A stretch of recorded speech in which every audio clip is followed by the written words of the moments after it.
Grade अभ्यास पुस्तिका कक्षा 7 भाषा भारती पाठ 21 के प्रश्नोत्तर हल करेंगे।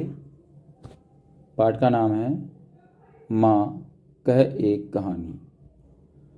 तो चलिए इसके हम प्रश्नोत्तर देखते हैं। प्रश्नोत्तरों में सबसे पहले बहुविकल्पीय प्रश्न दिए हुए हैं। इसमें पहला प्रश्न है, सूरज शब्द का तत्सम शब्द है। ऑप्शन ए सूर, ऑप्शन बी सूर्य, ऑप्शन सी सूज, ऑप्शन डी सूर्य। तो इसमें सही ऑप्शन है ऑप्शन बी सूर्य। उत्तर में हम लिखेंगे ऑप्शन बी सूर्य। इसके बाद प्रश्न नंबर 2 है, माँ किसे कहानी सुना रही है। ऑप्शन ए रोहित को, ऑप्शन बी रमेश को, ऑप्शन सी राहुल को, ऑप्शन डी सहेली को। इसमें सही ऑप्शन है ऑप्शन सी राहुल को। उत्तर में हम लिखेंगे ऑप्शन सी राहुल को। चलिए हम आगे बढ़ते हैं। प्रश्न नंबर 3 है, राजा का विलोम शब्द क्या है। Option A Bhup, option B Naresh, option C रंग, ऑप्शन डी सम्राट। इसमें सही ऑप्शन है ऑप्शन सी रंग। उत्तर में हम क्या लिखेंगे ऑप्शन सी रंग, रंग यानी भिखारी। चलिए इसके बाद हम आगे बढ़ते हैं। प्रश्न नंबर 4, उपवन में बड़े सवेरे कौन भ्रमण करता था। ऑप्शन ए तात, ऑप्शन बी मात, ऑप्शन सी भगिनी, ऑप्शन डी पितृ। तो इसमें सही ऑप्शन है ऑप्शन ए तात। अगला प्रश्न 5 है, यदि आपको कोई घायल पक्षी मिले तो आप क्या करेंगे। ऑप्शन ए शिकारी को सौंप देंगे, ऑप्शन बी पानी पिला देंगे, ऑप्शन सी वहीं छोड़ देंगे, ऑप्शन डी उपचार करेंगे। तो इसमें सही ऑप्शन है ऑप्शन डी उपचार करेंगे। उत्तर में हम लिखेंगे ऑप्शन डी उपचार करेंगे। चलिए हम आगे बढ़ते हैं। आगे दिया है, नीचे दिए गए शब्दों में से उचित शब्द चुनकर रिक्त स्थानों की पूर्ति कीजिए। तो यहाँ पर पान, धतूरा, विस्तारित, मनमानी, सीमित, स्वर्ण, जल, कहानी, विद्यालय, न्यायालय, ये हमारे सामने शब्द दिए हुए हैं। इन शब्दों में से हमें उचित शब्द निकालकर और नीचे जो खाली स्थान दिए हुए हैं उनमें भरना है। तो चलिए प्रश्न नंबर 6 देखते हैं हम। प्रश्न नंबर 6 है, हट करने की ठानी अब बढ़ चली, और खाली स्थान में क्या लिखेंगे कहानी, यानी हट करने की ठानी अब बढ़ चली कहानी। इसके बाद प्रश्न नंबर 7 है, दोनों अपनी बात लेकर, खाली स्थान भरेंगे न्यायालय में गए। इसके बाद प्रश्न नंबर 8 है, व्यापक शब्द का विलोम शब्द, खाली स्थान में लिखेंगे सीमित है। फिर इसके बाद प्रश्न नंबर 9 है, पानी का पर्यायवाची शब्द, खाली स्थान में लिखेंगे जल होगा। इसके बाद 10 पेपर आते हैं, कनक कनकते 100 गुनी मादकता अधिकाय में एक कनक सोना है तो दूसरा कनक क्या है, खाली स्थान लिखेंगे धतूरा है। चलिए हम आगे बढ़ते हैं। आगे अति लघुत्तरी प्रश्न आ चुके हैं। तो अति लघुत्तरी प्रश्न में प्रश्न 11 है। प्रश्न 11 में पूछा है, पाठ के अनुसार तात कहाँ भ्रमण करते थे।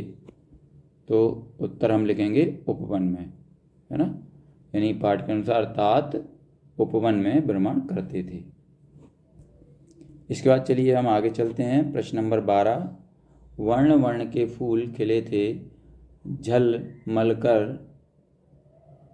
हिम बिंदु झिले थे, पंक्ति में से योजक चिन्ह वाले शब्दों को लिखिए।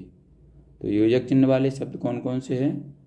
एक नंबर पर है वर्ण वर्ण और दूसरे नंबर पर है हिम बिंदु। चलिए आगे बढ़ते हैं हम। प्रश्न नंबर 13, कहानी में पुत्र अपनी माँ से किस बात की हट कर रहा है।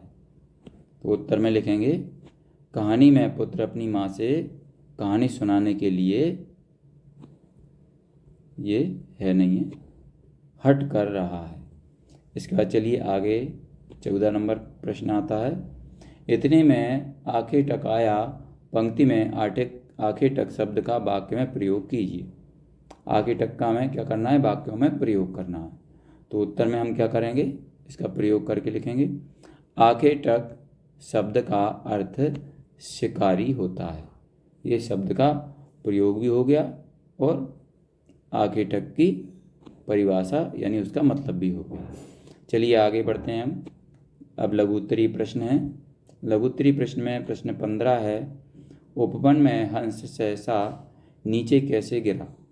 तो उत्तर में लिखेंगे, उपवन में हंस पंखों के आघात होने के कारण नीचे गिरा। प्रश्न नंबर 16 पर आते हैं। प्रश्न नंबर 16 में दिया है, हुआ विवाद सदर निर्दय में, उभय आग्रही थे स्व विषय में, गई बात तब न्यायालय में, उपर्युक्त पंक्तियों का भावार्थ लिखिए।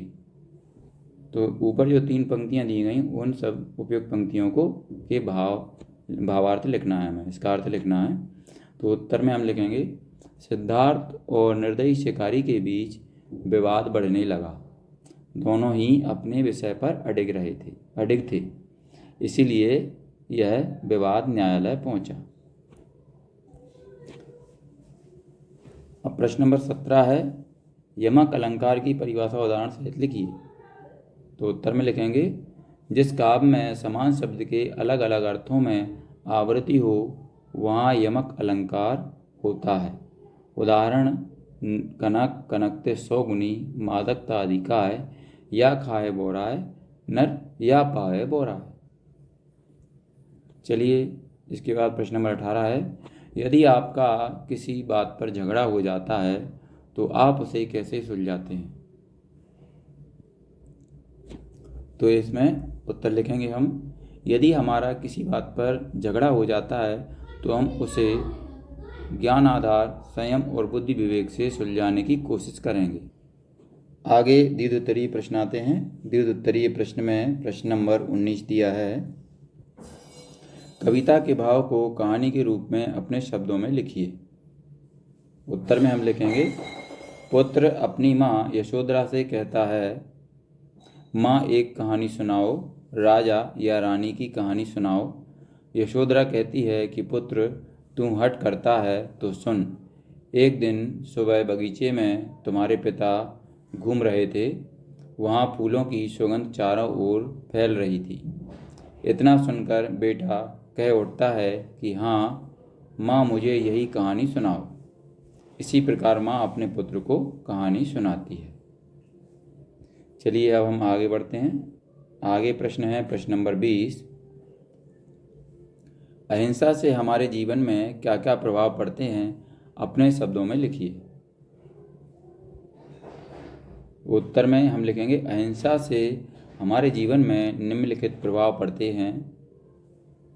पहला नंबर है, अहिंसा से मानव जीवन में शांति प्राप्त होती है। दूसरा लिखेंगे, अहिंसा से बिगड़े काम आसानी से सुलझ जाते हैं। तीसरा नंबर लिखेंगे, अहिंसा से चारों ओर विकास और खुशहाली होती है। अगला चौथा है, अहिंसा से किसी देश की तरक्की का रास्ता साफ होता है। फिर पांचवा लिखेंगे, अहिंसा सभी धर्मों में सर्वोपरि बताई गई है। छठवा लिखेंगे, अहिंसा से जीव हत्या नहीं होती। सातवां, अहिंसा से चारों तरफ भय मुक्त वातावरण उत्पन्न होता है। इसके बाद आठवां है, अहिंसा को अपनाने से सभी जीव जंतुओं में सद्भावना आती है। तो यहाँ पर ये हमारा प्रश्न नंबर 20 कंप्लीट हो चुका है। अगर आपको ये वीडियो अच्छा लगता है तो इसको लाइक ज़रूर करें, अपने दोस्तों के साथ भी शेयर करें। इसी तरीके के और भी वीडियो पाने के लिए हमारे इस चैनल को सब्सक्राइब